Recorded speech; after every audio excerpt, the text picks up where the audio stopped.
மூவிஸ்லாம் பார்ப்பாங்க தியேட்டரில், பாய் ஃப்ரெண்டோட இல்லை, கேர்ள் ஃப்ரெண்ட்ஸோட. ஸோ அந்த மாதிரி க்ளோஸ் ஃப்ரெண்டு ராகவியோட அவங்க பார்த்த படம் தான் விண்ணை தாண்டி வருவாயா. ஏன்னா அந்த டைம் தான் அந்த படம் ரிலீஸ் ஆனது அப்படின்னு சொல்லலாம்.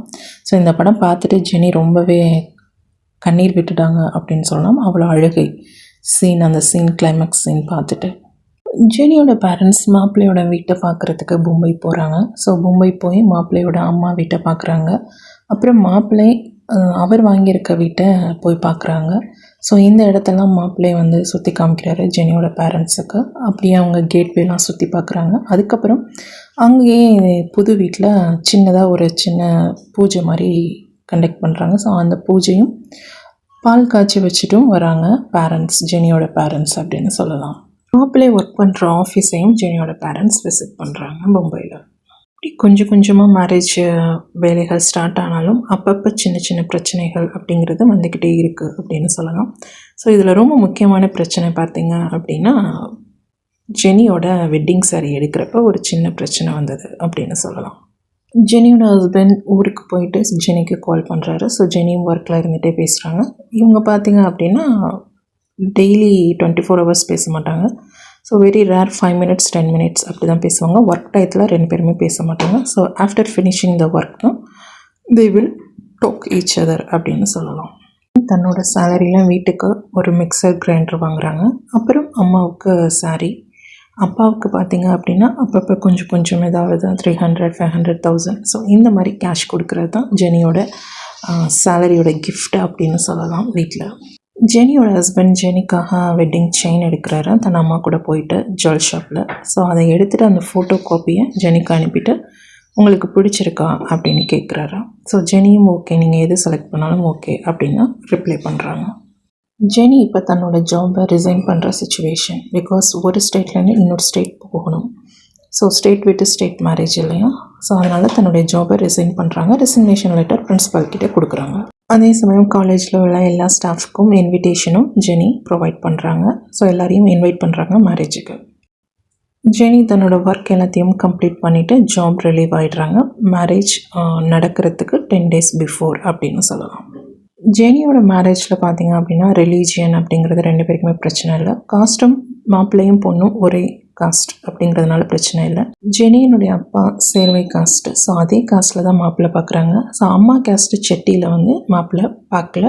மாப்பிள்ளை வந்தாலும் அதை ஓகே பண்ணலாம் அப்படின்னு தான் சொல்லணும். ஸோ அதனால் இவங்களுக்குள்ளார காஸ்ட் ரிலீஜியன் அப்படிங்கிறது ப்ராப்ளம் இல்லை. பட் ஜெனி வந்து கிறிஸ்டின் நேமாக தன்னுடைய ஹஸ்பண்டுக்கு ராபர்ட் கேப்ரியல் அப்படின்னு வச்சுருப்பாங்க. பட் ஹஸ்பண்ட் சைட் பார்த்திங்க அப்படின்னா அவர் ஜெனின்னு சொல்ல மாட்டார்.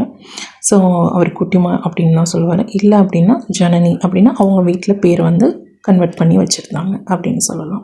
மாப்பிள்ளைக்கும் பொண்ணுக்கும் கிட்டத்தட்ட ஒரு 6 months கேப் இருந்தது அப்படின்னு சொல்லலாம் after engagement. So November month marriage. இப்போ மாப்பிள்ளை வீட்டிலேருந்து எல்லாருமே தன்னுடைய அக்கா வீடு நாகப்பட்டினத்துக்கு வராங்க. ஸோ அங்கே மாப்பிள்ளை வீட்டார் எல்லோரும் ஸ்டே பண்ணுறாங்க. ஸோ அதே சமயம் பார்த்திங்க அப்படின்னா ஜெனிக்கு முகூர்த்த புடவை எடுக்கணும். ஸோ எல்லாருமே வந்து புடவை எடுக்கிறதுக்கு வராங்க. பட்டு புடவை ஷாப்பை ஸோ கும்பகோணத்துலேயே பர்ச்சேஸ் பண்ணுறாங்க. மாப்பிள்ளை வீட்டில் எதுவும் தெரியாது. ஸோ அவங்க ஃபஸ்ட் டைம் வராங்க. எல்லாருமே பார்க்குறாங்க. ஜெனியும் வந்து விதவிதமாக எல்லா புடவையும் பார்க்குறாங்க, சூஸ் பண்ணுறாங்க. ஸோ இப்போ மாப்பிள்ளை வந்து ஜெனிக்கிட்ட சொல்கிறாரு, உனக்கு என்ன பிடிச்சிருக்கோ அந்த கலர் நீ எடுத்துக்கோ அப்படின்னு.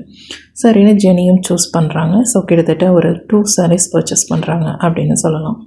புடவை எடுக்கிற அதே சமயம் மாப்பிள்ளையோட சித்தப்பா ஸோ என்கேஜ்மெண்ட்டில் எப்படி சின்னதாக ரூடாக பேசினாரோ அதே மாதிரி புடவை கடையிலையும் அவர் என்ன பண்ணுறாரு, கொஞ்சம் ரூடாக ஏதோ பேசுகிறாரு. ஸோ இது வந்து ஜெனிக்கு தெரியாது. அதே சமயம் மாப்பிள்ளையும் கொஞ்சம் டென்ஷன் ஆகுறாரு அப்படின்னு சொல்லலாம் ஷாப்பில்.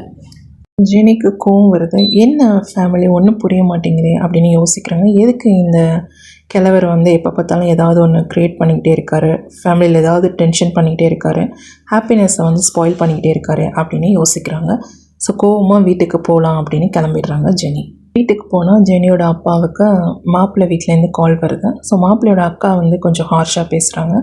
அதாவது நாங்கள் இந்த பட்ஜெட் வச்சுருந்தோம், உங்கள் பொண்ணு வந்து ரொம்ப காஸ்ட்லியாக சாரீ எடுத்துட்டாங்க, இது எங்களுக்குள்ளார கொஞ்சம் பிரச்சனையாகுது, பட்ஜெட் ப்ராப்ளம் ஆகுது அப்படின்னு சொல்கிறாங்க. ஸோ ஜெனி இதை கேட்டுட்டு உடனே தன் அப்பா கிட்டே கோவப்பட்டு கல்யாணம் வேண்டாம், நிறுத்துங்க, புடவையை கொண்டு போய் ரிட்டர்ன் பண்ணுங்கள் மாப்பிள்ளை வீட்டில் அப்படின்னு கோவமாக சொல்லிடுறாங்க. அகெயின் ஜெனியோட ஹஸ்பண்ட் ஃபோன் பண்ணி ஜெனி அப்பா கிட்டே கொஞ்சம் கன்சோல் பண்ணுறாரு.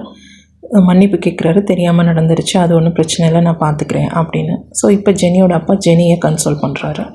ஜெனி கோவமாகவே தன்னுடைய மேரேஜை அட்டென்ட் பண்ணுறாங்க அப்படின்னு சொல்லலாம். மாப்பிள்ளையோட அக்கா வீட்டிலேருந்து மாப்பிள்ளையோட ரிலேஷன்ஸ் எல்லாருமே அப்பா தன்னுடைய பஸ்ஸில் அழைச்சிட்டு மண்டபத்துக்கு வராங்க.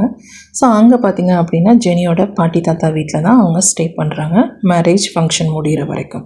மேரேஜ்னால் எல்லாருக்கும் சந்தோஷம் இருக்கும். பட் ஜெனியோட மேரேஜ் ரொம்ப டிஃப்ரெண்ட்டாகவே நடந்தது அப்படின்னு சொல்லலாம்.